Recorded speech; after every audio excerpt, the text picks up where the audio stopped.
미국에서 또다시 한국 제품을 사재기하는 현상이 발생하고 있다는데요. 무슨 일인지 바로 사연 들어보시죠.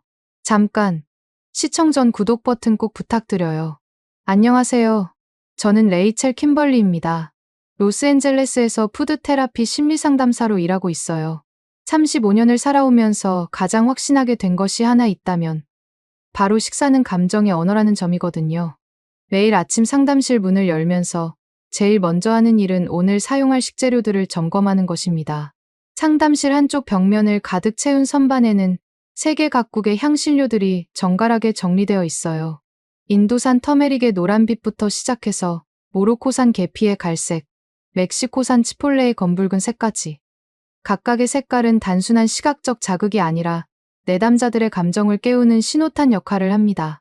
조리대 옆에는 크고 작은 냄비들이 크기별로 걸려 있고 그 아래쪽에는 각종 조리 도구들이 용도별로 분류되어 있어요. 프랑스제 무쇠 냄비, 이탈리아산 파스타 포크, 독일산 스테인리스 국자까지. 이 모든 것들이 제 치료 도구입니다.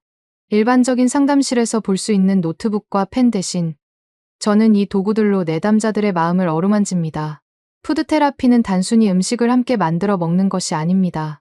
요리 과정에서 나타나는 내담자들의 행동 패턴, 특정 맛에 대한 반응, 그리고 음식과 연결된 기억들을 통해 심리적 치유를 도모하는 전문적인 상담 기법이에요.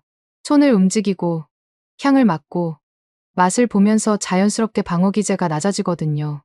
말로는 표현하기 어려운 깊은 감정들이 요리라는 매개체를 통해 서서히 드러나는 것입니다. 특히 매운 음식에 대한 연구는 제 전문 분야 중 하나입니다. 콜로라도 대학에서 심리학 박사과정을 마치고 나서 지난 7년간 수집한 임상 사례들을 분석해보면 적절한 매운맛이 스트레스 호르몬인 코르티솔 수치를 현저히 낮추는 효과를 보였어요. 캡사이신이 체내에서 엔도르핀과 도파민 분비를 촉진시키면서 자연스러운 진통 효과와 함께 기분 상승을 도와주는 거죠. 이는 단순한 미각적 자극을 넘어서 신경화학적 변화를 일으키는 치료적 개입이라고 볼 수 있습니다. 제가 주로 활용하는 매운 식재료들은 대부분 중남미와 지중해 지역에서 가져온 것들이었어요. 멕시코산 할라피뇨와 세라노 고추, 스페인산 파프리카, 터키산 우르파 비베르까지. 각각의 고추가 가진 독특한 매운맛의 성질과 그것이 인체에 미치는 심리적 영향에 대해 체계적으로 연구해왔습니다. 오늘도 어김없이 첫 번째 내담자를 맞이했습니다. 소피진, 24살의 한국계 대학생이에요. 불안장애로 치료받고 있는데 최근 들어 약물 치료에 대한 거부감이 강해지고 있었거든요. 벤조디아제핀 계열의 항불안제를 복용하면서 나타나는 인지적 둔화와 의존성에 대한 우려 때문이었습니다. 소피는 늘 상담실 문을 열고 들어올 때 어깨를 잔뜩 움츠리고 있어요. 마치 세상의 모든 무게를 혼자 짊어지고 있는 것처럼 보입니다. 지난주부터는 학교 과제 스트레스가 더욱 심해졌다고 했거든요. 졸업 논문 준비와 동시에 인턴십 지원까지 겹치면서 수면 패턴이 완전히 깨져버렸다고 하더라고요. 오늘은 소피에게 매운 요리 체험을 제안했습니다. 약물 치료 대신 자연스러운 생화학적 반응을 통한 감정 조절을 시도해보려는 것이었어요. 조리대에 준비해둔 재료들을 하나씩 꺼내면서 설명했습니다. 멕시코산 할라피뇨, 태국산 버드아이 칠리, 인도산 카이엔 페퍼까지. 각기 다른 나라의 매운맛이 가진 특성과 그것이 인체에 미치는 영향에 대해 이야기했어요. 소피의 반응이 흥미로웠습니다. 처음에는 약간의 경계심을 보이더니 제가 꺼낸 향신료들을 하나하나 자세히 살펴보기 시작했어요. 특히 색깔이 선명한 파프리카 파우더를 보면서는 어떤 그리움 같은 감정이 스쳐 지나가는 것 같았습니다. 함께 간단한 아라비아타 파스타를 만들기 시작했습니다. 이탈리아 전통 요리지만 토마토의 산미와 고추의 매운맛이 조화롭게 어우러진 요리였어요. 소피의 손이 올리브 오일을 두르고 마늘을 볶기 시작하는 순간 평소 보이던 미세한 떨림이 눈에 띄게 줄어드는 걸 관찰할 수 있었습니다. 요리하는 과정에서 소피가 흥미로운 이야기를 꺼냈어요. 어린 시절 할머니가 만들어주던 매운 음식들에 대한 기억이었습니다. 정확한 요리 이름은 기억나지 않지만 빨간 양념이 들어간 국물 요리들이 특히 기억에 남는다고 하더라고요. 그 맛을 다시 느껴보고 싶지만 어떻게 만드는지 몰라서 늘 아쉬웠다고 했습니다. 파스타가 완성되어 첫 포크를 입에 넣는 순간 소피의 반응이 예상과 달랐어요. 매운맛에 살짝 놀라기는 했지만 동시에 깊은 안도의 한숨을 내쉬더라고요. 마치 오랫동안 목말랐던 감정이 그 순간 해소되는 것 같았습니다. 매운맛이 주는 자극이 오히려 정신적 긴장을 풀어주는 역설적인 효과를 직접 목격할 수 있었어요. 캡사이신이 통증 수용체를 자극하면서 뇌에서 자연스러운 진통제인 엔도르핀이 분비되는 것이죠. 이는 마치 운동 후 느끼는 러너스 하이와 비슷한 원리였습니다. 두 번째 내담자는 마이크 도슨이었어요. 41살의 전직 소방관으로 현장에서 거푼 트라우마로 인한 외상 후 스트레스 장애로 고생하고 있습니다. 화재 현장에서 구조하지 못한 사람들에 대한 죄책감과 당시의 끔찍한 기억들이 매일 밤 악몽으로 되살아나면서 제대로 잠을 이루지 못하고 있어요. 마이크는 소피와는 완전히 다른 반응을 보였습니다. 매운 음식에 대해 극도로 저항적이었거든요. 어린 시절부터 아일랜드계 가정에서 자란 탓에 순한 맛의 음식만 먹어왔다고 하면서 매운맛은 자신의 위장에 무리를 줄 것이라는 선입견을 강하게 가지고 있었어요. 마이크를 위해 준비한 건 지중해식 로즈마리 치킨이었습니다. 매운맛은 거의 없지만 허브의 향긋함과 레몬의 상큼함이 조화를 이루는 요리였어요. 하지만 조리 과정에서 아주 소량의 카이엔 페퍼를 넣어 미세한 자극을 주려고 했습니다. 마이크는 처음에 고개를 저었어요. 매운 것은 정말 못 먹는다고 하면서 대안을 요구했습니다. 하지만 제가 조리하는 모습을 지켜보는 시선에는 묘한 호기심이 담겨 있었어요. 특히 향신료들의 향이 퍼질 때마다 무의식적으로 깊게 숨을 들이마시는 모습이 인상적이었습니다. 결국 타협점을 찾았어요. 매운맛 없이 순수하게 허브만으로 요리하되 마이크가 원하면 아주 조금씩 매운 소스를 따로 제공하기로 했습니다. 첫 숟가락을 떠먹는 마이크의 표정이 놀라움으로 바뀌었습니다. 예상했던 것보다 훨씬 부드럽고 풍미가 깊었거든요. 흥미롭게도 마이크는 식사 도중에 매운 소스를 요청했어요. 아주 조금만이라고 하면서도 호기심을 참지 못하겠다고 하더라고요. 처음 매운맛을 경험하는 마이크의 반응이 정말 솔직했습니다. 얼굴이 빨갛게 달아오르면서도 계속 더 먹고 싶어하는 모습이었어요. 그날 상담이 끝난 후 마이크는 처음으로 여유로운 표정을 지었습니다. 평소 굳게 닫혀있던 입가에 미소가 번졌고 어깨의 긴장도 많이 풀려 보였어요. 다음 날 아침 전화를 받았는데 몇 주 만에 처음으로 악몽 없이 깊은 잠에 빠져들었다고 알려왔습니다. 이런 사례들이 쌓이면서 매운 음식이 가진 치료적 가능성에 대해 더 깊이 연구하게 되었어요. 하지만 제가 알고 있는 서구의 매운맛들은 어딘가 한계가 있다는 느낌이 들기 시작했습니다. 할라피뇨는 너무 직접적이고 카이엔은 너무 자극적이었거든요. 뭔가 더 복합적이고 균형 잡힌 매운맛이 필요하다는 생각이 들었어요. 그러던 중 우연한 기회에 한국 음식을 접하게 되었습니다. 소피가 어느 날 상담실에 작은 빨간 포장지를 들고 왔어요. 집에서 가져온 라면이라고 하면서 할머니가 좋아하셨던 맛과 비슷할 것 같다고 하더라고요. 포장지에는 BULDAK라는 영어와 함께 불타는 달개 그림이 그려져 있었습니다. 불닭볶음면이라는 이름도 처음 들어봤어요. 소피는 이걸 먹으면서 할머니 생각이 많이 난다고 했습니다. 정확히 같은 맛은 아니지만 어딘가 비슷한 느낌이 있다고 하더라고요. 호기심이 생겨서 소피와 함께 그 라면을 끓여보기로 했습니다. 면을 삶는 동안 퍼지는 향이 지금까지 경험했던 어떤 매운맛과도 달랐어요. 단순히 맵기만 한 것이 아니라 깊고 복합적인 향이 느껴졌습니다. 첫 젓가락을 입에 넣는 순간 충격이었습니다. 분명히 매웠지만 그 매운맛 속에 여러 층의 맛이 숨어 있었어요. 달콤함, 고소함, 그리고 감칠맛까지. 이런 복합적인 매운맛은 처음이었습니다. 소피의 반응은 더욱 놀라웠어요. 평소보다 훨씬 편안한 표정으로 라면을 먹으면서 어린 시절 이야기들을 자연스럽게 풀어놓기 시작했습니다. 마치 이 맛이 잠겨있던 기억의 문을 열어주는 것 같았어요. 그때부터 불닭볶음면에 대한 관심이 생겼습니다. 이게 대체 어떤 원리로 만들어진 건지, 왜 다른 매운 음식들과는 이렇게 다른 반응을 보이는지 궁금해졌거든요. 마이크에게도 제안해봤어요. 처음에는 역시 거부했지만 제가 먼저 먹는 모습을 보고 나서 용기를 내어 시도해봤습니다. 예상외로 마이크도 그 맛에 금세 빠져들었어요.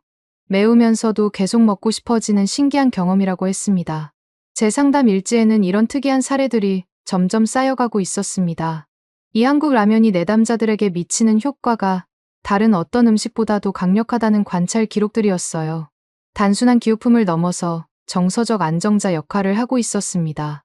하지만 그때만 해도 앞으로 벌어질 일들을 전혀 예상하지 못했습니다. 이 작은 라면 하나가 얼마나 큰 사회적 파장을 일으킬지, 그리고 그것이 제 치료 철학과 방법론에 어떤 근본적인 변화를 가져올지 꿈에도 몰랐거든요. 어느 주말 오후, 평소보다 늦게 마트에 장을 보러 갔습니다. 라면 코너에 도착했을 때 이상한 광경을 목격했어요. 평소에 몇 개씩 있던 불닭볶음면 진열대가 텅 비어 있었습니다. 봉지면뿐만 아니라 컵라면까지 불닭 관련 제품들이 모조리 사라져버린 것이죠. 다음 날 아침 상담실로 출근하면서도 어제 마트에서 본 광경이 계속 머릿속을 맴돌았습니다. 불닭볶음면이 품절된 것 정도는 별일 아니라고 생각했지만 뭔가 석연치 않은 기분이 들었어요. 소피와 마이크에게 그토록 긍정적인 반응을 이끌어냈던 그 라면을 더 이상 구할 수 없다는 사실이 조금 아쉬웠거든요. 하지만 곧 그런 걱정이 현실이 될 줄은 몰랐습니다. 한상우라는 이름의 한국식품 도매업체 사장에게서 걸려온 전화 한 통이 모든 걸 바꿔놓았어요. 한상우는 로스앤젤레스 지역 한국식품 유통을 담당하는 주요 도매상 중 한 명이었습니다. 전화를 받은 순간 한상우의 목소리에서 깊은 우려가 느껴졌어요. 그는 곧바로 본론으로 들어갔습니다. 미국 정부에서 한국산 즉석식품에 대한 관세 인상을 발표했다는 소식이었어요. 기존 관세에서 추가로 15%가 더해진다는 내용이었습니다. 한상우는 이번 주 도매상 회의에서 논의된 내용들을 상세히 설명해줬어요. 2025년 8월부터 시행될 예정인 이 관세 정책은 단순히 세금 몇 퍼센트 오르는 문제가 아니었습니다. 한국산 즉석식품의 미국 내 유통 구조 자체를 뒤흔들 수 있는 중대한 변화였거든요. 특히 불닭볶음면 같은 인기 제품들의 경우 수요는 계속 증가하고 있는데 공급 비용이 급격히 상승하게 되는 상황이었어요. 도매업체들로서는 기존 가격을 유지하기 어려워지고 소비자 가격 인상은 불가피한 상황이 되었습니다. 한상우가 전해준 업계 내부 정보는 더욱 심각했습니다. 주요 한국식품 제조업체들이 미국 수출량 조절을 검토하고 있다는 것이었어요. 관세 부담으로 인해 수익성이 악화되면서 차라리 다른 시장으로 물량을 돌리는 것을 고려하고 있다는 얘기였습니다. 이 소식을 들은 순간 가슴이 철렁했어요. 소피와 마이크에게 그토록 긍정적인 변화를 가져다 준 불닭볶음면을 앞으로 구하기 어려워질 수도 있다는 생각이 들었거든요. 단순히 개인적인 아쉬움을 넘어서 치료적 도구로서의 가치를 잃게 될 수도 있다는 우려가 컸습니다. 한상우와의 통화를 마친 후 곧바로 비비안 로드리게스에게 연락했습니다. 비비안은 제가 자주 이용하는 로컬 마트의 매니저로 50세의 경험 많은 유통업계 베테랑이에요. 30년 가까이 식품 유통업에 종사하면서 시장의 흐름을 누구보다 정확히 읽어내는 능력을 가지고 있었습니다. 비비안의 반응은 예상보다 훨씬 심각했어요. 그녀는 이미 며칠 전부터 이런 상황을 예측하고 있었다고 했습니다. 한국 식품 공급업체들로부터 가격 인상 통보를 받기 시작했고 일부 제품들은 아예 공급 중단 가능성까지 언급되고 있다는 것이었습니다. 비비안은 특히 불닭볶음면의 상황이 가장 심각하다고 진단했어요. 워낙 인기가 높아서 평소에도 재고 회전이 빨랐는데 이런 공급 불안정성이 더해지면서 사재기 현상까지 나타나고 있다는 것이었습니다. 실제로 소셜미디어를 확인해보니 비비안의 말이 맞았어요. 인스타그램과 틱톡에는 불닭볶음면을 대량으로 구매한 인증 사진들이 쏟아지고 있었습니다. 젊은이들 사이에서는 마치 게임처럼 번져나가고 있었어요. 누가 더 많이 사재기했는지 경쟁하듯 올리는 게시물들이 연일 화제가 되고 있었습니다. 이런 현상을 보면서 단순한 식품 유통 문제가 아니라는 걸 깨달았어요. 불닭볶음면이 이미 하나의 문화적 현상으로 자리 잡았고 그것이 사라질지도 모른다는 불안감이 집단적 행동으로 나타나고 있는 것이었습니다. 며칠 후 소피가 상담실에 왔을 때 그녀의 첫 마디가 예상대로였어요. 불닭볶음면을 구하지 못했다는 이야기였습니다. 평소 가던 마트들을 모두 돌아봤지만 어디서도 찾을 수 없었다고 하더라고요. 그리고 그 사실이 생각보다 자신에게 큰 스트레스가 되고 있다고 털어놨습니다. 소피의 이야기를 들으면서 놀라운 사실을 발견했어요. 불닭볶음면이 단순히 좋아하는 음식이 아니라 그녀에게는 감정적 안정감을 제공하는 중요한 요소가 되어 있었던 것입니다. 그것을 구할 수 없다는 사실만으로도 불안 수준이 눈에 띄게 증가했어요. 마이크도 비슷한 반응을 보였습니다. 지난주부터 다시 불면증이 시작됐다고 했어요. 밤마다 그 라면 생각이 난다면서 어디서 구할 수 있는지 계속 찾아보고 있다고 하더라고요. 매운 음식을 전혀 먹지 못했던 그가 이제는 그 맛을 갈망하게 된 것이었습니다. 이런 변화들을 관찰하면서 제 상담 일지에 중요한 기록을 남겼습니다. 특정 음식이 내담자들에게 정서적 안정자 역할을 하고 있으며 그것의 부재가 심리적 상태에 직접적인 영향을 미친다는 내용이었어요. 이는 기존의 푸드 테라피 이론에서 예상했던 것보다 훨씬 강력한 연결고리였습니다. 주말에 다시 마트에 들렀을 때 상황은 더욱 심각해져 있었어요. 불닭볶음면뿐만 아니라 다른 한국 라면들까지 재고가 급격히 줄어들고 있었습니다. 평소 한국 식품 코너에 관심 없던 고객들까지 몰려와서 닥치는 대로 사들이고 있었어요. 비비안과 다시 대화를 나누면서 더 구체적인 정보를 얻을 수 있었습니다.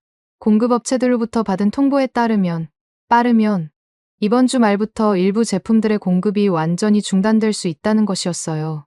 관세 인상이 본격적으로 시행되기 전까지는 기존 재고로 버텨야 하는 상황이었습니다. 더 심각한 문제는 재고가 떨어진 후의 상황이었어요. 관세 인상으로 인해 새로 들어오는 제품들의 가격이 현재보다 최소 30% 이상 오를 것으로 예상된다고 했습니다. 이 정도 가격 상승이면 일반 소비자들이 부담하기 어려운 수준이 될 가능성이 높았어요. 이런 상황을 지켜보면서 제가 할 수 있는 일이 무엇인지 고민하기 시작했습니다. 단순히 상담실에서 내담자들과 음식을 나누는 것을 넘어서 더 적극적인 대응이 필요하다는 생각이 들었거든요. 한상우에게 다시 연락해서 상황의 심각성에 대해 더 자세히 물어봤어요. 그는 이미 업계 전체가 비상 상황에 돌입했다고 설명했습니다. 주요 유통업체들이 긴급회의를 소집했고 대안 마련을 위한 논의가 활발히 진행되고 있다고 했어요. 하지만 현실적으로 단기간에 해결될 수 있는 문제가 아니었습니다. 관세 정책은 정부 차원의 결정이고 제조업체들의 수출 전략 변경도 하루아침에 바뀔 수 있는 것이 아니었거든요. 그날 밤 상담 기록들을 다시 살펴보면서 중요한 패턴을 발견했어요. 소피와 마이크뿐만 아니라 다른 내담자들도 비슷한 반응을 보이고 있었습니다. 특정 음식에 대한 접근성이 제한될 때 나타나는 심리적 불안감이 예상보다 훨씬 큰 것이었어요. 이는 단순한 기호 충족의 문제가 아니었습니다. 치료 과정에서 형성된 긍정적 연관성이 그 음식에 대한 의존도를 높였고 그것의 부재가 치료 효과 자체에 영향을 미치고 있는 것이었어요. 며칠 후 상황은 더욱 복잡해졌습니다. 소피가 상담실에 들어서는 순간부터 평소와 다른 분위기가 느껴졌어요. 어깨가 더욱 움츠러들어 있었고 눈가에는 며칠간 제대로 잠들지 못한 흔적이 역력했습니다. 그녀가 가방에서 꺼낸 건 빈 불닭볶음면 용기였어요. 소피는 지난주에 마지막으로 구입한 것이라며 그 용기를 소중히 안고 있었습니다. 마치 잃어버린 보물의 마지막 흔적을 붙잡고 있는 것 같았어요. 그녀의 말에 따르면 그 라면을 먹을 때만큼은 할머니와 함께 있는 것 같은 안정감을 느꼈다고 했습니다. 놀라운 건 소피가 그 빈 용기의 냄새까지 맡고 있다는 것이었어요. 자녀 향만으로도 어느 정도 심리적 위안을 얻고 있는 것 같았습니다. 하지만 그것만으로는 부족했어요. 실제로 먹는 경험이 주는 감각적 만족과 정서적 안정감을 대체할 수는 없었거든요. 호기심이 생겨서 직접 그 용기를 가져다가 냄새를 맡아봤습니다. 정말로 특별한 향이 남아 있었어요. 단순히 매운맛의 잔향이 아니라 복합적인 향신료들이 조화를 이룬 독특한 냄새였습니다. 마늘과 양파의 달콤한 향, 참기름의 고소한 냄새, 그리고 그 모든 것을 관통하는 은은한 매운맛의 향까지. 이때 문득 궁금증이 생겼어요. 이 라면이 도대체 어떤 방식으로 만들어진 것일까? 왜 다른 매운 음식들과는 이렇게 다른 반응을 이끌어내는 걸까? 제가 지금까지 연구해온 서구의 매운 음식들과는 분명히 다른 무언가가 있었습니다. 상담이 끝난 후 집에서 불닭볶음면에 대해 본격적으로 조사하기 시작했어요. 인터넷을 통해 찾은 정보들은 정말 흥미로웠습니다. 이 라면이 한국에서 개발될 때부터 상당한 연구와 시행착오를 거쳤다는 사실을 알게 되었어요. 한국의 매운맛 문화에 대한 자료들을 찾아보면서 놀라운 사실들을 발견했습니다. 한국인들은 수백 년 전부터 고추를 이용한 다양한 요리법을 개발해왔고 그 과정에서 매운맛을 단순한 자극이 아닌 복합적인 맛의 층위로 발전시켜왔다는 것이었어요. 특히 김치 발효 과정에서 나오는 유산균과 매운맛의 조합, 된장이나 고추장 같은 발효, 조미료들이 매운맛과 어우러지면서 만들어내는 독특한 풍미 체계가 있었습니다. 이는 제가 지금까지 알고 있던 서구의 매운맛 개념과는 완전히 다른 차원이었어요. 더 놀라운 건 한국의 매운 음식들이 실제로 소화에 도움을 준다는 연구 결과들이었습니다. 캡사이신과 함께 들어가는 각종 발효, 성분들이 장내 미생물에 긍정적인 영향을 미치면서 매운맛을 먹어도 속이 편하다는 것이었어요. 이런 정보들을 정리하면서 왜 소피와 마이크가 불닭볶음면에 그토록 강한 반응을 보였는지 이해할 수 있었습니다. 단순한 매운맛이 아니라 수백 년간 축적된 한국의 발효 문화와 매운맛 조리법이 결합된 결과물이었던 것이죠. 다음 주 마이크와의 상담에서도 비슷한 현상을 관찰할 수 있었어요.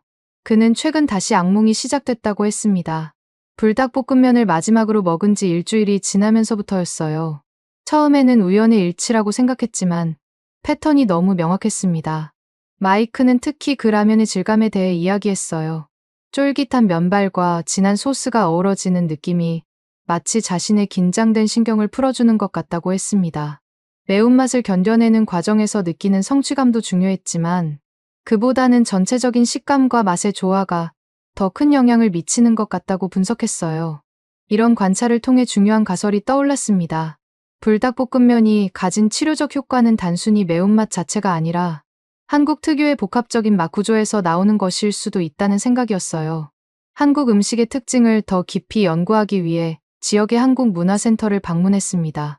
그곳에서 만난 문화 강사 김영희 씨는 한국 음식의 철학에 대해 정말 인상 깊은 설명을 해주었어요. 김영희 씨에 따르면 한국 음식에서 매운맛은 결코 혼자 존재하지 않는다고 했습니다.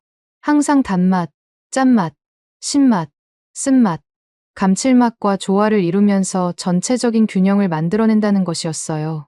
이를 오미조화라고 부른다고 했습니다. 특히 발효 음식들이 가진 복잡한 맛의 층위가 매운맛과 결합되면서 독특한 시너지를 만들어낸다고 설명했어요. 김치, 된장, 고추장 등의 발효식품들이 한국인의 장내 미생물 환경을 특별하게 만들고 그래서 매운 음식을 먹어도 서구인들처럼 속이 쓰리지 않는다는 것이었습니다. 이 이야기를 들으면서 소피와 마이크의 반응이 더욱 이해되었어요. 그들이 경험한 건 단순한 매운맛이 아니라 한국 문화가 오랜 세월에 걸쳐 완성한 맛의 예술품이었던 것입니다. 김영희 씨는 불닭볶음면이 비록 인스턴트 식품이지만 전통적인 한국의 매운맛 조리법을 현대적으로 재해석한 결과물이라고 평가했어요. 그 안에는 고추장의 단맛과 매운맛, 마늘과 생강의 따뜻한 향, 참기름의 고소함, 그리고 각종 아미노산이 만들어내는 감칠맛까지 모든 요소가 정교하게 계산되어 들어가 있다고 했습니다. 상담실로 돌아와서 이런 정보들을 바탕으로 새로운 접근법을 시도해보기로 했어요. 불닭볶음면을 직접 구할 수는 없지만 그와 비슷한 맛의 구조를 다른 재료들로 재현할 수 있을지도 모른다는 생각이 들었거든요. 한국 식품점을 돌아다니면서 고추장, 된장, 김치 등의 기본 재료들을 구입했습니다. 다행히 이런 발효식품들은 아직 품귀 현상을 겪지 않고 있었어요. 관세 대상이 주로 즉석식품에 집중되어 있었기 때문이었습니다. 첫 번째 실험 대상은 소피였어요. 고추장을 베이스로 한 볶음국수를 함께 만들어 보기로 했습니다. 고추장의 단맛과 매운맛, 마늘과 생강의 조합, 그리고 참기름의 고소함까지 불닭볶음면의 핵심 요소들을 최대한 구현하려고 노력했어요. 결과는 예상보다 좋았습니다. 소피의 반응이 즉시 달라지는 게 보였어요. 완전히 같지는 않지만 분명히 비슷한 만족감을 얻고 있는 것 같았습니다. 특히 고추장 특유의 복합적인 맛이 그녀에게 안정감을 주는 것 같았어요. 마이크와도 비슷한 실험을 진행했습니다. 그는 매운맛에 대한 저항감이 있었기 때문에 고추장의 비율을 줄이고 대신 된장의 감칠맛을 강화했어요. 놀랍게도 마이크는 이 맛을 더 선호했습니다. 불닭볶음면보다 부드럽지만 여전히 복합적인 맛의 만족감을 얻을 수 있다고 했어요. 이런 실험들을 통해 중요한 발견을 했습니다. 핵심은 매운맛 자체가 아니라 한국 특유의 발효 조미료들이 만들어내는 복합적인 맛의 구조였던 것이에요. 그 구조만 제대로 이해하고 구현한다면 다양한 형태로 응용이 가능했습니다. 상담 일지에 이런 내용들을 정리하면서 새로운 치료 접근법의 가능성을 엿볼 수 있었어요. 단순히 기존의 서구적인 매운 음식들을 사용하는 것이 아니라 한국의 전통적인 맛 철학을 푸드테라피에 접목시키는 것이었습니다. 하지만 여전히 한계는 있었어요. 아무리 비슷하게 만들어도 불닭볶음면 그 자체가 주는 특별한 경험을 완전히 대체할 수는 없었습니다. 소피와 마이크 모두 만족스러워했지만 동시에 원래 그 맛에 대한 그리움을 완전히 해소하지는 못했어요. 특히 소피는 어린 시절 할머니와의 기억과 연결된 감정적 차원에서 여전히 공허함을 느끼고 있었습니다. 맛은 비슷할지 몰라도 그 특별한 라면이 가진 상징적 의미까지는 대체할 수 없었던 것이죠. 이런 상황에서 더 근본적인 해결책이 필요하다는 생각이 들기 시작했어요. 단순히 상담실 내에서의 대안 마련을 넘어서 더 적극적인 방법을 모색해야 할 때가 온 것 같았습니다. 상황이 심각해지기 시작한 건 그 다음 주부터였습니다. 한상으로부터 걸려온 급한 전화를 받고 나서야 사태의 심각성을 제대로 깨달을 수 있었어요. 관세 인상 소식이 공식 발표되면서 불닭볶음면뿐만 아니라 한국산 즉석식품 전체에 대한 공급 문제가 현실로 다가오고 있었습니다. 한상우는 목소리에 깊은 절망감을 담고 있었어요. 지난주 도매업체 연합회의에서 논의된 내용은 예상보다 훨씬 암울했습니다. 주요 한국식품 제조업체들이 미국 수출을 대폭 축소하기로 결정했다는 것이었어요. 관세 부담으로 인한 수익성 악화가 주된 이유였지만 그보다 더 근본적인 문제가 있었습니다. 미국 정부의 이번 조치가 단순한 경제적 정책이 아니라 무역 분쟁의 일환으로 해석되고 있다는 점이었어요. 한국 정부도 맞대응 조치를 검토하고 있다는 소식이 들려왔고, 이는 양국 간 식품 교역 전체에 영향을 미칠 수 있는 상황이었습니다. 한상우가 전해준 업계 내부 정보는 더욱 충격적이었어요. 삼양식품을 비롯한 주요 라면 제조업체들이 미국 시장 철수까지 고려하고 있다는 것이었습니다. 15% 관세 인상이 단순히 비용 상승으로 끝나는 것이 아니라 아예 시장에서 퇴출될 위험까지 안고 있다는 뜻이었어요.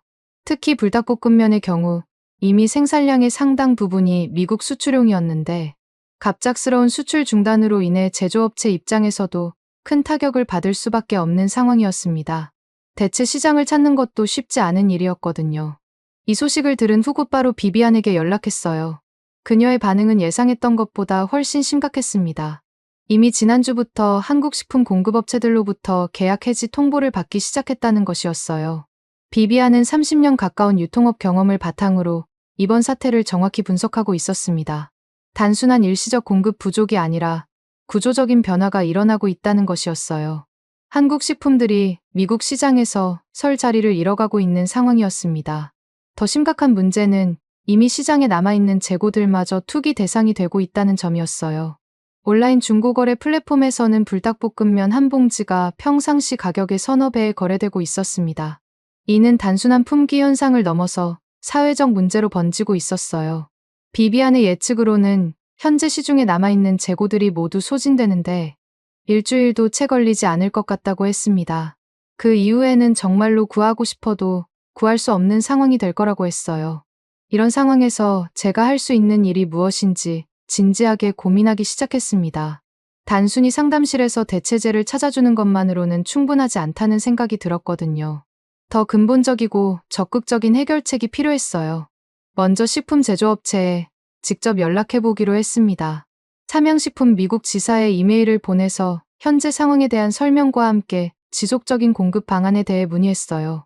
푸드테라피 전문가로서 불닭볶음면이 가진 치료적 가치에 대해 상세히 설명하고 환자들에게 미치는 긍정적 영향에 대한 임상 자료도 첨부했습니다. 하지만 며칠을 기다려도 답변은 오지 않았어요. 아마도 수많은 비슷한 요청들로 인해 개별 응답이 어려운 상황인 것 같았습니다. 대기업 입장에서는 개인 상담사의 요청에 우선순위를 둘 수 없는 현실적 한계가 있었겠죠. 다음으로 시도한 건 지역 한인 커뮤니티와의 연대였습니다. 로스앤젤레스 한인회와 한국문화센터에 연락해서 현재 상황에 대해 설명하고 도움을 요청했어요. 불닭볶음면이 단순한 식품이 아니라 문화적 가치와 치료적 의미를 가진 중요한 자원이라는 점을 강조했습니다. 한인회 관계자들의 반응은 생각보다 긍정적이었어요. 이미 이 문제가 한인 커뮤니티 내에서도 큰 이슈가 되고 있었고, 특히 젊은 세대들 사이에서는 문화적 정체성과 연결된 문제로 인식되고 있었습니다. 한인회에서 제안한 해결책 중 하나는 공동구매 방식이었어요. 여러 가정이나 단체가 함께 모여서 대량 주문을 통해 비용을 절감하고 안정적인 공급을 확보하자는 것이었습니다. 하지만 이것도 근본적인 해결책은 아니었어요. 공급 자체가 중단되면 아무리 많은 사람이 모여도 소용없는 일이었거든요. 더 의미 있는 제안은 지역 한국 식당들과의 협력이었습니다. 일부 식당에서는 자체적으로 비슷한 맛의 요리를 개발해서 제공할 의향이 있다고 했어요. 비록 정확히 같은 맛은 아니더라도 한국의 전통적인 매운맛 철학을 바탕으로 한 대안을 만들어 보자는 것이었습니다. 이 제안을 듣고 희망이 생겼어요. 상담실에서 제가 시도했던 실험들과 비슷한 접근법이었지만 전문 요리사들이 참여한다면 훨씬 완성도 높은 결과를 얻을 수 있을 것 같았거든요. 한인타운에 있는 몇 개 식당의 셰프들과 만나서 이야기를 나눠봤습니다. 그들은 이미 이 문제를 심각하게 받아들이고 있었어요. 불닭볶음면이 한국 음식 전체에 대한 관심을 높이는 중요한 역할을 해왔는데, 그것이 사라지면 한국 음식 산업 전체에 악영향을 미칠 수 있다고 우려하고 있었습니다. 특히 젊은 셰프 김민수 씨는 이미 자체적으로 불닭 스타일의 요리를 개발하고 있다고 했어요. 전통적인 한국 조리법을 바탕으로 하되 불닭볶음면의 특징적인 맛을 구현하려고 노력하고 있다는 것이었습니다. 김민수 씨가 보여준 시제품을 맛보는 순간 정말 놀랐어요. 완전히 같지는 않았지만 불닭볶음면이 가진 핵심적인 맛의 요소들이 거의 완벽하게 구현되어 있었습니다. 고추장과 고춧가루의 조합, 마늘과 생강의 향, 그리고 각종 아미노산 조미료가 만들어내는 감칠맛까지. 더 중요한 것은 이 요리가 불닭볶음면과 비슷한 심리적 효과를 낼 수 있을 것 같다는 직감이었어요.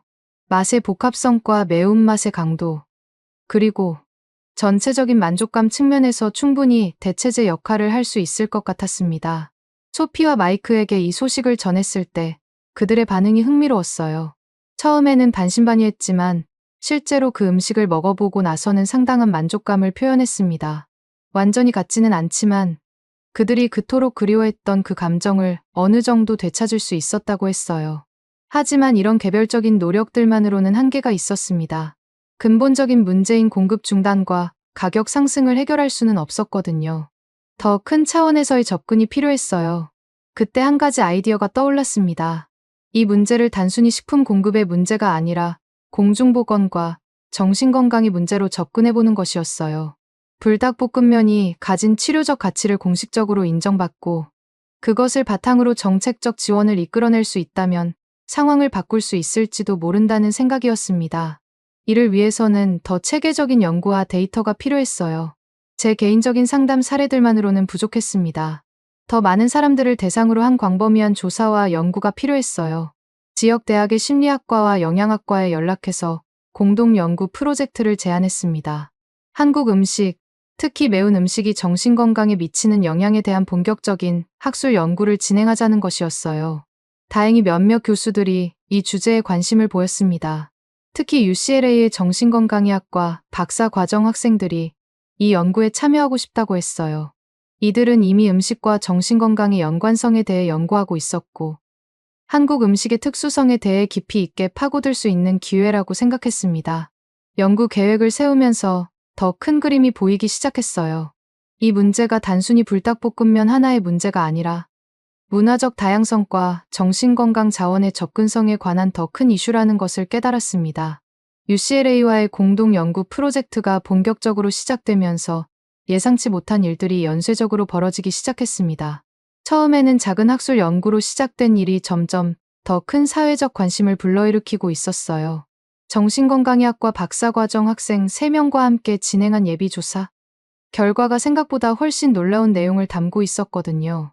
이 연구에서 우리는 로스앤젤레스 지역 거주자 200명을 대상으로 한국 매운 음식 섭취와 스트레스 지수 변화에 대한 상관관계를 조사했습니다.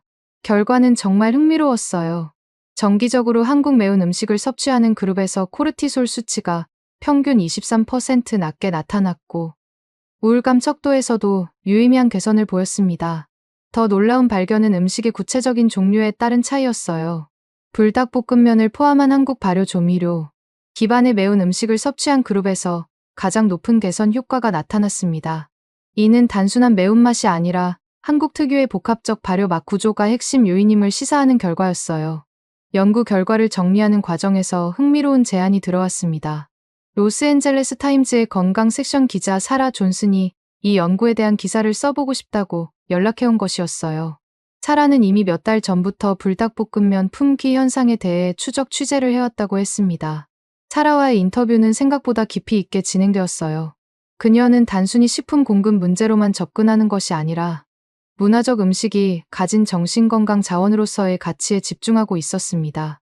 특히 이민자 공동체에서 전통 음식이 가진 심리적 안정감의 중요성에 대해 깊이 이해하고 있었어요. 인터뷰에서 저는 소피와 마이크의 사례를 구체적으로 설명했습니다. 물론 개인정보 보호를 위해 가명을 사용했지만 실제 치료 과정에서 나타난 변화들을 상세히 공유했어요. 특히 약물 치료에 의존하지 않고도 자연스러운 생화학적 반응을 통해 정신건강 개선을 이룰 수 있다는 점을 강조했습니다. 사라가 가장 관심을 보인 부분은 한국 음식이 가진 독특한 치료적 메커니즘이었어요. 서구의 매운 음식들과는 다른 한국 매운맛의 특성, 발효 조미료들이 만들어내는 복합적인 풍미 구조, 그리고 그것이 인체의 신경화학적 반응에 미치는 영향에 대해 깊이 있는 질문들을 던졌습니다. 인터뷰 과정에서 저 자신도 새로운 깨달음을 얻었어요. 지금까지는 개별 내담자들의 치료에만 집중했는데 이 문제가 훨씬 더 큰 사회적 의미를 가지고 있다는 것을 깨달았거든요. 문화적 다양성이 정신건강에 미치는 영향, 전통 음식의 치료적 가치, 그리고 그것을 보호해야 할 사회적 책임까지. 기사가 실린 다음 주, 예상치 못한 일들이 연쇄적으로 벌어지기 시작했습니다. 먼저 지역 방송국 KTLA에서 인터뷰 요청이 들어왔어요. 아침 뉴스 프로그램에서 이 이슈를 다루고 싶다는 것이었습니다. 처음에는 망설였지만 더 많은 사람들에게 이 문제의 중요성을 알릴 수 있는 기회라고 생각해서 출연하기로 했어요. 방송 출연은 생각보다 큰 반향을 불러일으켰습니다. 방송 직후부터 시청자들의 전화와 이메일이 쏟아져 들어오기 시작했어요. 대부분이 비슷한 경험을 했다는 공감의 메시지들이었습니다. 한국 음식을 먹을 때 느끼는 특별한 위안과 안정감, 그리고 그것을 구하지 못할 때의 상실감에 대한 이야기들이었어요. 특히 인상 깊었던 것은 한국계 미국인들의 반응이었습니다. 많은 분들이 어린 시절 할머니나 어머니가 해주던 음식에 대한 그리움과 향수를 표현했어요. 불닭볶음면이 비록 인스턴트 식품이지만 그 안에 담긴 한국의 맛이 자신들에게 정체성과 소속감을 제공해 주었다는 이야기들이었습니다. 더 놀라운 것은 한국계가 아닌 다른 민족 출신 사람들의 반응이었어요. 멕시코계, 이탈리아계, 중국계 미국인들이 자신들의 전통 음식에 대한 비슷한 경험을 공유하기 시작했습니다. 음식이 단순한 영양 공급원이 아니라 문화적 정체성과 정서적 안정감의 근원이라는 공통된 이해가 형성되고 있었어요.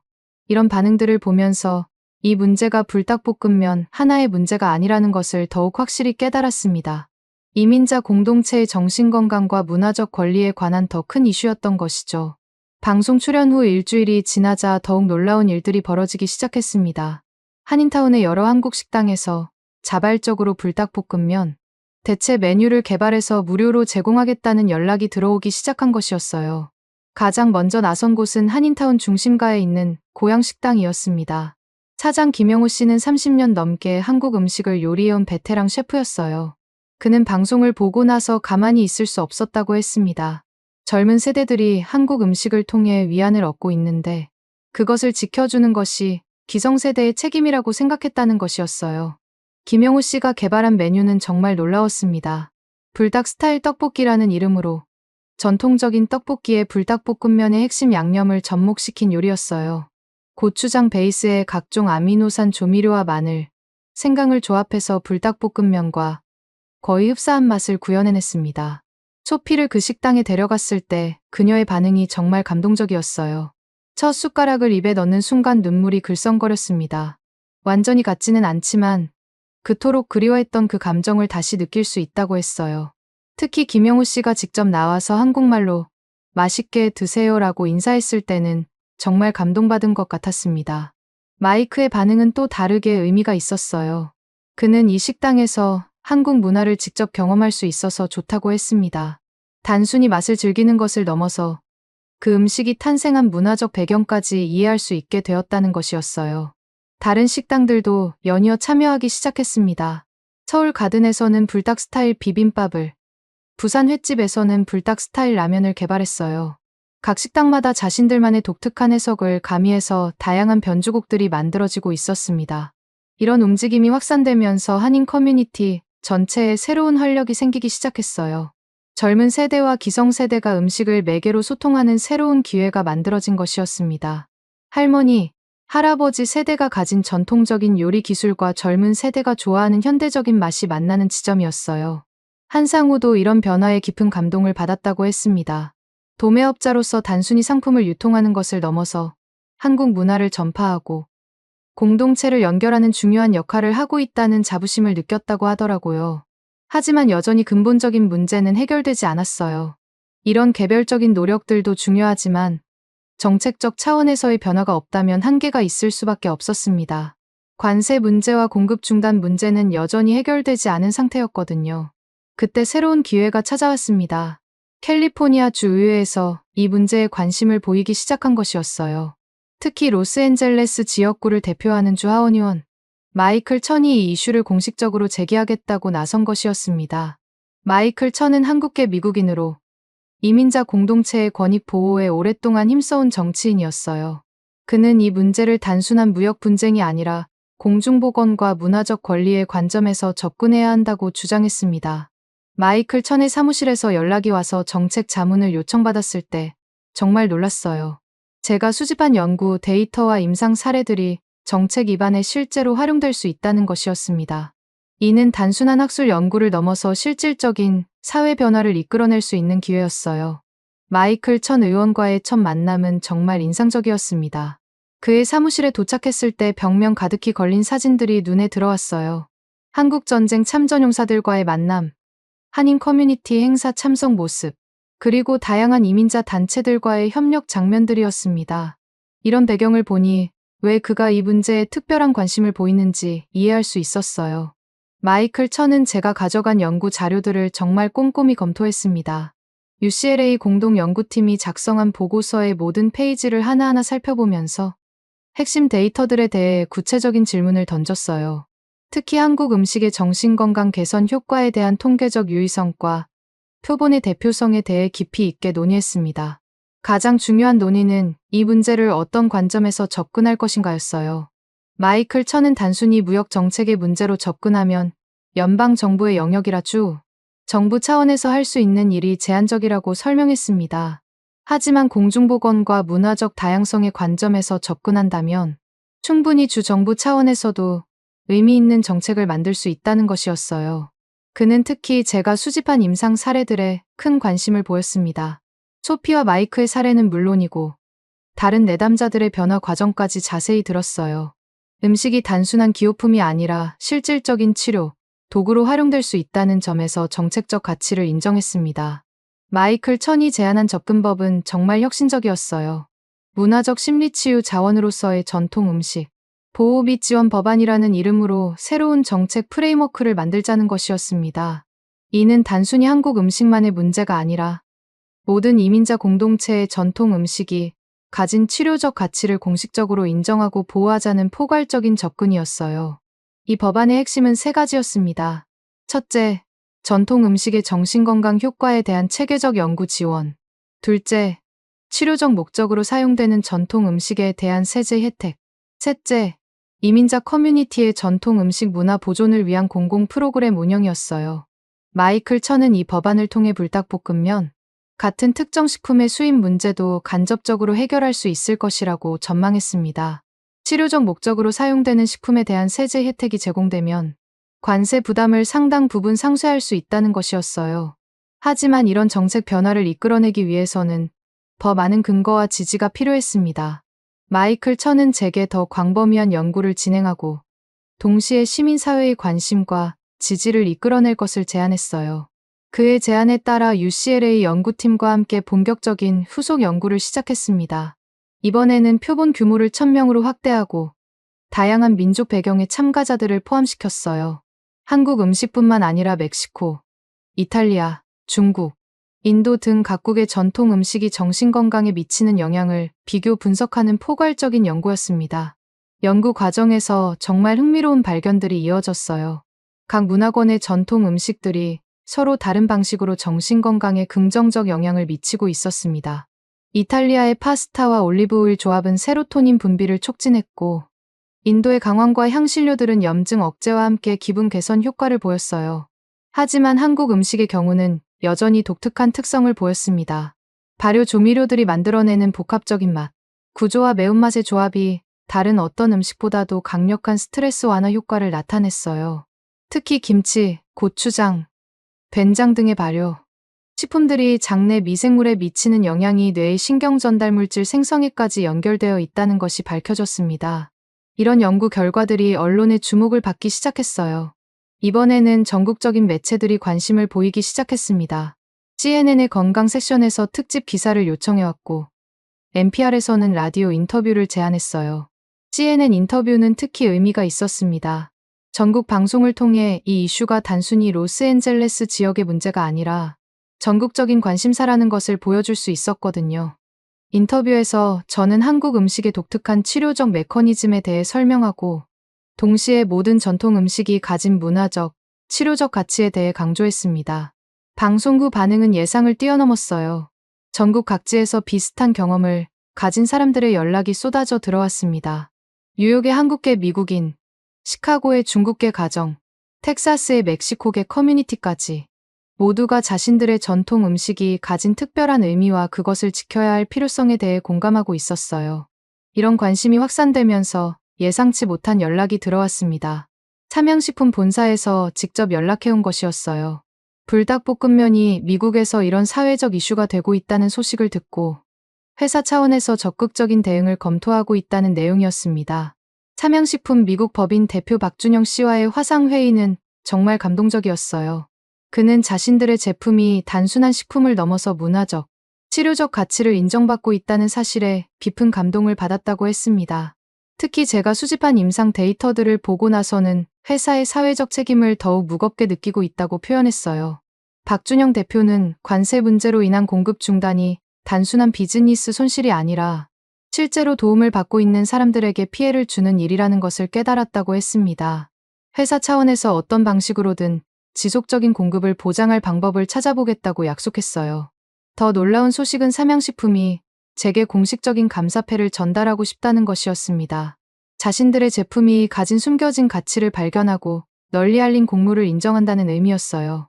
한국의 작은 라면 회사가 미국의 심리상담사에게 감사패를 전달한다는 것 자체가 정말 특별한 일이었습니다. 감사패 전달식은 한인타운의 문화센터에서 열렸어요. 생각보다 많은 사람들이 참석했습니다.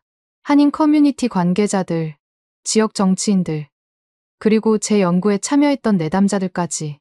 소피와 마이크도 참석해서 자신들의 경험을 직접 증언했어요. 소피의 증언이 특히 감동적이었습니다. 그녀는 불닭볶음면이 자신에게 단순한 음식이 아니라 할머니와의 연결고리이자 정체성의 일부였다고 말했어요. 그리고 그것을 통해 자신의 불안장애를 극복할 수 있었다고 증언했습니다. 마이크는 더욱 놀라운 변화를 보여줬어요. 그는 이제 지역 상담센터에서 자원봉사를 하고 있다고 발표했습니다. 자신이 받은 도움을 다른 사람들에게도 전하고 싶다는 마음에서 시작한 일이라고 했어요. 특히 PTSD로 고생하는 다른 참전용사들에게 음식을 통한 치료법을 소개하는 역할을 하고 있다고 했습니다. 이 행사를 통해 정말 많은 것을 깨달았어요. 제가 시작한 작은 연구가 이렇게 큰 변화를 만들어낼 수 있다는 것. 그리고 음식이 가진 힘이 생각보다 훨씬 크다는 것. 무엇보다 서로 다른 문화 배경을 가진 사람들이 음식을 통해 하나로 연결될 수 있다는 가능성을 확인할 수 있었어요. 하지만 가장 의미 있었던 건 한국 음식, 나아가 한국 문화에 대한 새로운 이해였습니다. 처음에는 단순히 치료적 도구로만 바라봤던 불닭볶음면이 실제로는 수백 년간 축적된 한국인들의 지혜와 철학이 담긴 문화적 유산이라는 것을 깨달았거든요. 김치의 발효 기술, 고추장의 숙성 과정, 그리고 각종 양념들의 조화. 이 모든 것들이 단순한 요리 기법이 아니라 건강하게 살아가기 위한 조상들의 지혜였던 것입니다. 매운맛도 단순히 자극적인 맛이 아니라 몸과 마음을 건강하게 만드는 치료법이었어요. 감사패 전달식 이후 몇 주가 지나면서 놀라운 변화들이 연쇄적으로 일어나기 시작했습니다. 가장 먼저 나타난 변화는 로스앤젤레스시 차원에서였어요. 시장 에릭 가르세티의 사무실에서 연락이 와서 심리적 회복, 식문화 프로젝트를 공식 시정책으로 채택하고 싶다는 제안을 받았습니다. 이 프로젝트의 핵심은 다양한 문화권의 전통, 음식을 활용한 정신건강 프로그램을 시 전체로 확산시키는 것이었어요. 제가 개발한 푸드 테라피 모델을 다른 문화권에도 적용해서 각 커뮤니티의 고유한 음식, 문화를 치료 자원으로 활용하자는 것이었습니다. 시 보건국과의 첫 회의에서 정말 흥미로운 논의가 오갔어요. 담당 국장 마리아 로드리게스는 이미 라티노 커뮤니티에서 비슷한 현상을 관찰하고 있었다고 했습니다. 전통적인 몰래 소스나 칠레 요리들이 이민자들에게 정서적 안정감을 제공하고 있다는 보고들이 들어오고 있었다는 것이었어요. 더 놀라운 것은 이탈리아계 커뮤니티에서도 비슷한 연구를 진행하고 있다는 소식이었습니다. 토마토 소스와 올리브 오일을 기반으로 한 전통 요리들이 치매 예방과 우울증 완화에 효과가 있다는 예비 연구 결과가 나오고 있다고 했어요. 이런 다양한 사례들을 종합해보니 제가 발견한 한국 음식의 치료적 효과가 결코 예외적인 현상이 아니라는 것을 알 수 있었습니다. 각 문화권마다 고유한 방식으로 음식을 통한 치유의 지혜를 축적해왔고 현대 과학이 그것을 뒷받침하고 있는 것이었어요. 시보건국에서 제안한 파일럿 프로그램은 정말 혁신적이었습니다. 각 지역별로 대표적인 문화 커뮤니티를 선정해서 전문 푸드 테라피스트를 배치하고 그 지역의 전통 음식을 활용한 정신건강 프로그램을 운영하자는 것이었어요. 한인타운에서는 당연히 제가 담당하기로 했고 다른 지역에서는 해당 문화권 출신의 전문가들이 참여하기로 했습니다. 특히 흥미로웠던 것은 각 프로그램이 서로 연계되어 문화 간 교류도 이루어진다는 점이었어요. 프로그램이 본격적으로 시작되면서 상담실에도 큰 변화가 생겼습니다. 기존의 소피와 마이크 같은 개별 내담자들뿐만 아니라 그룹 세션도 운영하게 되었어요. 특히 한국계 청소년들을 대상으로 한 정체성 회복 프로그램이 큰 호응을 얻었습니다. 이 프로그램에서 가장 인상 깊었던 것은 세대 간 소통의 회복이었어요. 할머니 세대가 가진 전통 요리 기법과 젊은 세대가 선호하는 현대적 취향이 만나는 지점에서 새로운 형태의 가족 유대가 형성되고 있었습니다. 특히 한 가족의 사례가 정말 감동적이었어요. 16살 수진이라는 학생은 한국어도 제대로 못하고 한국 음식도 별로 좋아하지 않는 전형적인 이민 2세대였습니다. 하지만 프로그램에 참여하면서 할머니와 함께 김치를 담그는 경험을 하게 되었어요. 처음에는 매운 냄새와 복잡한 과정 때문에 싫어했지만 점차 그 과정에서 할머니의 이야기를 듣게 되면서 변화가 시작되었습니다. 할머니가 어린 시절 한국에서 겪었던 어려움, 미국으로 오면서 느꼈던 외로움, 그리고 음식을 통해 그것을 극복해온 과정들을 알게 된 것이죠. 수지는 김치의 맛이 변해가는 과정을 관찰하면서 자신의 정체성에 대해서도 새롭게 생각해보게 되었다고 했어요. 처음에는 시고 맵기만 했던 김치가 시간이 지나면서 깊고 복합적인 맛으로 변해가는 것처럼 자신도 여러 문화적 배경이 조화를 이루는 독특한 존재라는 것을 깨달았다는 것이었습니다. 이런 변화들을 지켜보면서 음식이 가진 힘에 대해 더욱 깊이 이해하게 되었어요. 단순히 영양을 공급하거나 맛을 즐기는 것을 넘어서 세대와 문화를 연결하고 정체성을 형성하는 중요한 매개체 역할을 하고 있었습니다. 한편으로는 학술적인 성과도 계속 쌓여가고 있었어요. UCLA와의 공동 연구가 확장되면서 이제는 국제적인 관심도 받기 시작했습니다. 한국의 서울대학교 식품영양학과에서 공동 연구를 제안해왔고 일본의 도쿄대학에서도 비슷한 연구를 진행하고 싶다는 의사를 표명했어요. 특히 서울대학교와의 협력은 정말 의미가 있었습니다. 한국 현지에서 직접 전통 발효 기술을 연구하고 있는 전문가들과 협력해서 한국 음식의 치료적 메커니즘을 더욱 과학적으로 규명할 수 있게 되었거든요. 서울대 김영숙 교수팀의 연구 결과는 정말 놀라웠어요. 김치나 된장 같은 전통 발효 식품들이 장내 미생물 다양성을 증가시키고 이것이 세로토닌과 도파민 같은 신경 전달 물질의 생성에 직접적인 영향을 미친다는 것이 실험을 통해 입증되었습니다. 더욱 흥미로운 발견은 매운맛과 발효맛의 상호작용이었어요. 캡사이신이 발효 과정에서 생성된 유익균의 활성을 더욱 증진시키면서 단순한 매운맛이나 발효맛만으로는 얻을 수 없는 시너지 효과를 만들어낸다는 것이었습니다. 이런 과학적 근거들이 축적되면서 학계의 인정도 받기 시작했어요.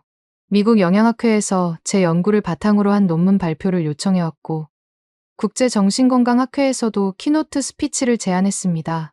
하지만 가장 의미 있었던 것은 연방정부 차원에서의 관심이었어요. 국립보건원에서 전통 음식의 치료적 가치에 대한 대규모 연구 프로젝트를 제안해온 것이었습니다. 이는 단순히 학술적 호기심을 넘어서 실제 보건 정책에 반영할 수 있는 근거를 마련하겠다는 의지의 표현이었어요. 더 놀라운 소식은 의회에서의 움직임이었습니다. 마이클 천 의원이 추진했던 문화적 심리치유 자원보호법이 실제로 의회 청문회에 상정되게 되었다는 것이었어요. 제가 참고인으로 출석해서 증언하게 될 예정이라고 했습니다. 청문회 준비 과정에서 정말 많은 것을 배웠어요. 정책 입안자들이 어떤 관점에서 이 문제를 바라보는지, 그리고 학술 연구 결과가 실제 정책으로 이어지기 위해서는 어떤 조건들이 필요한지 깊이 이해할 수 있었습니다. 특히 인상 깊었던 것은 초당적 지지를 받고 있다는 점이었어요. 보수적인 공화당 의원들도 이민자 공동체의 정신건강과 문화적 권리를 보호하는 것에 대해서는 긍정적인 반응을 보이고 있었습니다. 이는 단순한 정치적 이슈가 아니라 인간의 기본적인 권리와 관련된 문제라는 인식이 확산되고 있다는 의미였어요. 청문회 당일 정말 많은 사람들이 방청석을 가득 메웠습니다. 한국계뿐만 아니라 다양한 이민자 커뮤니티 대표들이 참석했어요. 소피와 마이크도 와서 응원해 주었고 삼양식품 관계자들도 한국에서 특별히 날아와 참석했습니다. 제 증언은 20분 정도 진행되었어요. 처음에는 긴장했지만 소피와 마이크의 실제 사례를 이야기하면서 점점 안정을 찾을 수 있었습니다. 특히 음식이 단순한 기호품이 아니라 문화적 정체성과 정신건강의 핵심 요소라는 점을 강조했어요. 의원들의 질문도 정말 날카로웠습니다. 과학적 근거의 신뢰성, 정책적 실현 가능성, 그리고 다른 문화권의 적용 가능성까지 다양한 관점에서 검증하려고 했어요. 하지만 그동안 축적한 연구 데이터와 실제 사례들 덕분에 모든 질문에 자신 있게 답변할 수 있었습니다. 청문회 후 의원들의 반응이 정말 긍정적이었어요. 여야를 막론하고 이 법안의 필요성에 대해 공감하고 있다는 것을 느낄 수 있었습니다. 특히 베테랑 의원 중 한 분은 자신도 이탈리아계 가정에서 자랐는데 할머니의 파스타가 어려운 시기를 견뎌내는 데 큰 도움이 되었다는 개인적인 경험을 공유해주기도 했어요. 청문회가 끝난 후 로비에서 만난 사람들의 반응이 정말 감동적이었습니다. 다양한 문화권 출신의 사람들이 와서 자신들의 이야기를 들려주었어요. 모두가 음식을 통해 문화적 정체성을 유지하고 정서적 안정을 찾고 있다는 공통된 경험을 가지고 있었습니다. 의회 청문회가 끝나고 몇 달이 지나면서 놀라운 소식들이 연달아 들려왔습니다. 문화적 심리치유 자원보호법이 상원과 하원을 모두 통과했다는 것이었어요. 이는 미국 역사상 처음으로 전통, 음식의 치료적 가치를 공식적으로 인정한 연방법이라는 역사적 의미를 가지고 있었습니다. 법안 통과 소식을 들은 순간의 감정을 지금도 생생히 기억해요. 처음에는 믿어지지 않았습니다. 제가 소피와 마이크와 함께 불닭볶음면을 끓여 먹으면서 시작된 작은 관찰이 이렇게 큰 변화를 만들어낼 수 있다는 것이 너무나 비현실적으로 느껴졌거든요. 하지만 곧이어 전해진 구체적인 내용들을 듣고 나서야 현실로 받아들일 수 있었어요. 새 법안에 따르면 치료적 목적으로 사용되는 전통 음식에 대한 수입 관세가 대폭 완화되고 각 지역의 문화 커뮤니티에서 운영하는 푸드 테라피 프로그램에 연방 정부 지원금이 제공된다는 것이었습니다. 무엇보다 놀라운 것은 불닭볶음면을 비롯한 한국산 즉석식품들의 수입이 정상화된다는 소식이었어요. 치료 목적 사용 승인을 받은 식품들에 대해서는 기존 관세가 완전히 면제되고 일반 소비용에 대해서도 관세율이 대폭 인하된다는 것이었습니다. 이 소식을 가장 먼저 전해준 것은 한상우였어요. 그는 전화를 걸어와서 거의 울먹이는 목소리로 감사 인사를 전했습니다. 도매업체들이 받았던 막대한 손실을 상당 부분 회복할 수 있게 되었고 무엇보다 한국 음식 문화를 미국에서 지켜낼 수 있게 되었다는 것에 큰 의미를 느끼고 있었어요.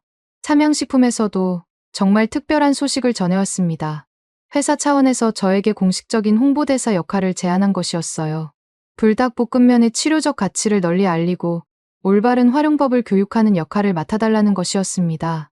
더욱 감동적이었던 것은 삼양식품이 발표한 새로운 사회공헌 프로그램이었어요. 힐링푸드 프로젝트라는 이름으로 전 세계의 정신건강 관련 기관에 무료로 제품을 공급하고 관련 연구를 지원하겠다고 발표한 것이었습니다. 한국 정부에서도 놀라운 반응을 보였어요. 문화체육관광부에서 저를 한국 음식 문화 홍보대사로 위촉하고 싶다는 제안이 들어온 것이었습니다.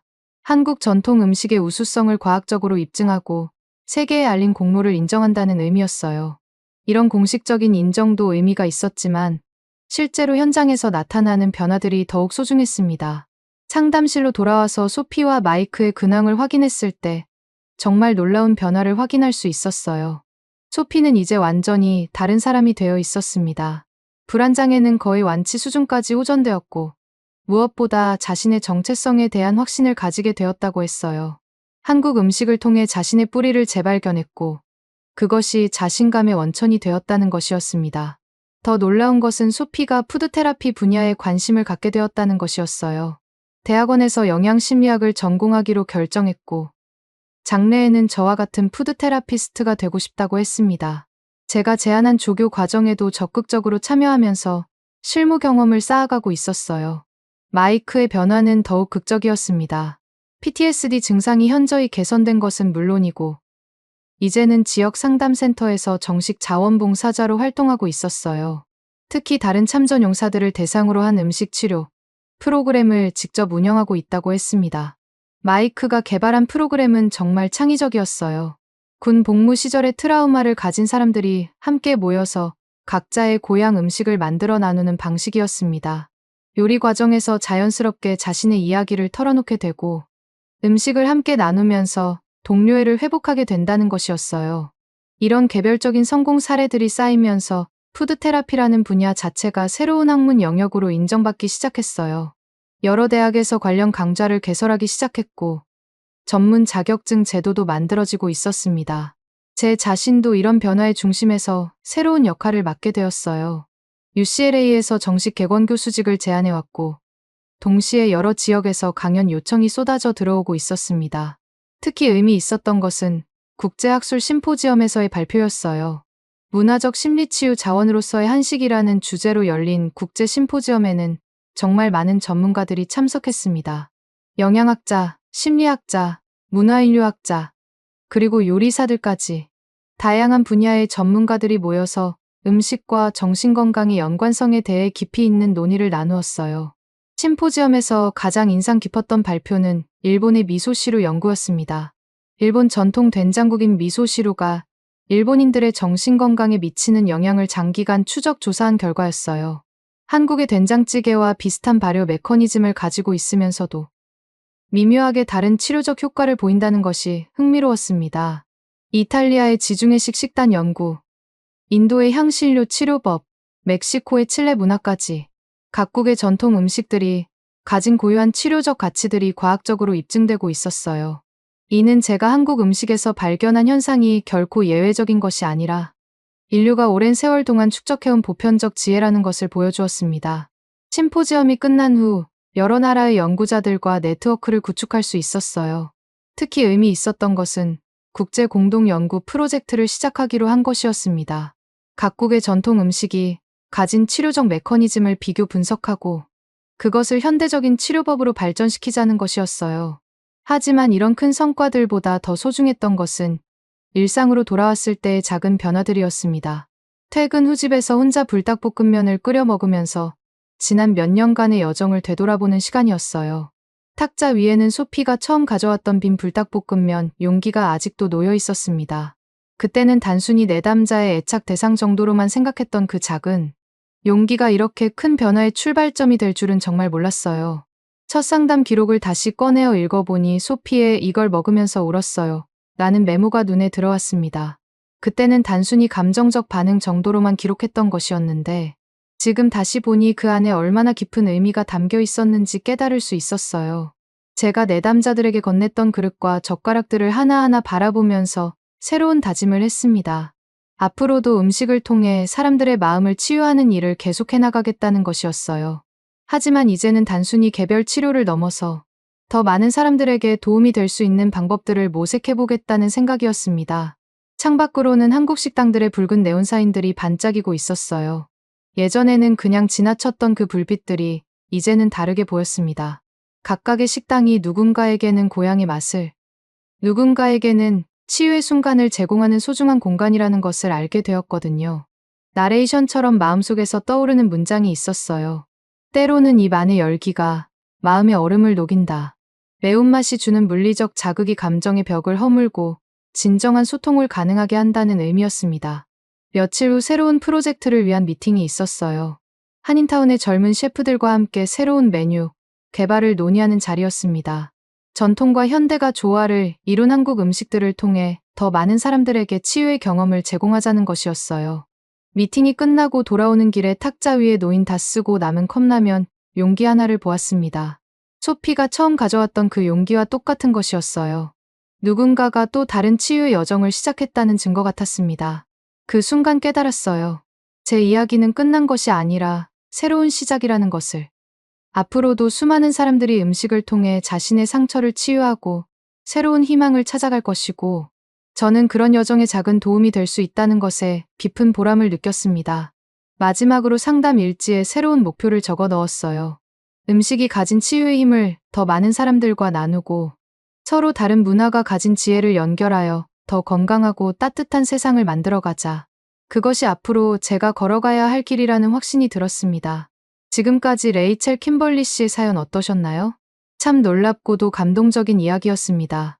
처음에는 상담실에서 내담자 2명과 함께 끓여 먹은 작은 라면 한 그릇이 이렇게 큰 변화를 만들어낼 줄 누가 상상이나 했을까요? 레이첼 선생님의 이야기를 들으면서 가장 인상 깊었던 건 음식이 단순히 배를 채우는 것이 아니라 마음을 치유하는 놀라운 힘을 가지고 있다는 점이었어요. 특히 우리나라 음식이 가진 그 독특한 매운맛과 발효의 지혜가 먼 이국 땅에서 상처받은 사람들의 마음을 어루만져주고 있다는 사실이 정말 자랑스러웠습니다. 소피 양이 불닭볶음면을 먹으며 할머니를 그리워했던 모습, 마이크 씨가 처음으로 악몽 없는 밤을 보낸 이야기, 그리고 무엇보다 이 모든 변화가 한 사람의 작은 관심과 따뜻한 마음에서 시작되었다는 점이 가슴을 뭉클하게 만들었어요. 우리 조상들이 오랜 세월 동안 정성스럽게 만들어온 김치, 된장, 고추장 같은 발효 음식들이 단순한 요리가 아니라 몸과 마음을 건강하게 만드는 귀중한 문화유산이었다는 것도 새삼 깨닫게 되었습니다. 매운맛조차 우리에게는 고통이 아닌 치유의 언어였던 거죠. 무엇보다 이 이야기가 주는 가장 큰 메시지는 서로 다른 문화가 만날 때 생기는 아름다운 화학작용이 아닐까 싶어요. 한국의 전통 음식이 미국에서 새로운 치유의 도구로 인정받고 그것이 다시 다른 문화권의 전통 음식들에 대한 관심으로 이어지면서 더 큰 공감대를 형성해 나가는 모습이 정말 감동적이었습니다. 시청자 여러분들도 오늘 집에 돌아가시면 가족들과 함께 따뜻한 한 끼를 나눠보시는 건 어떨까요? 그 속에서 우리가 미처 몰랐던 치유의 힘을 발견하실 수 있을지도 모릅니다. 그리고 혹시 주변에 외로워하거나 힘들어하는 분이 계시다면 레이첼 선생님처럼 따뜻한 음식 한 그릇을 나누는 작은 관심에서 새로운 희망이 시작될 수도 있을 것 같아요. 지금까지 긴 이야기 들어주셔서 감사합니다. 모든 분들의 식탁에 건강과 행복이 가득하시길 바라며 다음에도 더 좋은 이야기로 찾아뵙겠습니다. 여러분들의 생각을 댓글로 남겨주세요. 여러분의 관심이 더 좋은 콘텐츠를 만드는 원동력이 됩니다. 감동을 향한 여정, 감동여행이었습니다. 감사합니다.